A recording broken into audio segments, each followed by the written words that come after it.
এরকম ধরনের ডিসিপ্লিন অনেক মানুষেরও থাকে না। এই শিম্পাঞ্জিটা প্রতিদিন সকালে উঠে ব্রাশ করে, তারপর চপস্টিককে ব্যবহার করে নুডল খায় এবং খাওয়া হয়ে গেলে পাত্রটা নিজেই গিয়ে ধুয়ে আনে। এরপর সে এক্সারসাইজ করা শুরু করে।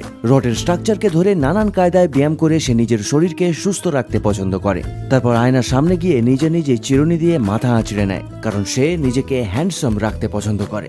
তবে ফাঁকা সময়ে সে চিড়িয়াখানায় নিজের থাকার জায়গাকে পরিষ্কার করে রাখে, এমনকি ভিজিটারদের ফাঁকা প্লাস্টিকের বোতলও কুড়িয়ে আনে।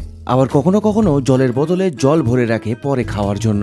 সে নিজে নিজে জামা পরার চেষ্টা করে, কিন্তু জামা পরাটা তার খুব একটা পছন্দের নয়। তবে যে টি শার্টটা তার কাছে আছে সেটাকে সে মাঝে মধ্যে ধুয়ে পরিষ্কার করেও রাখে। আবার দুপুরের খাওয়া দাওয়ার পর সে নিউজ পেপারকে নিয়ে এমন করে যেন দেশ দুনিয়ার খবর নিয়ে সে সত্যিই খুবই চিন্তিত।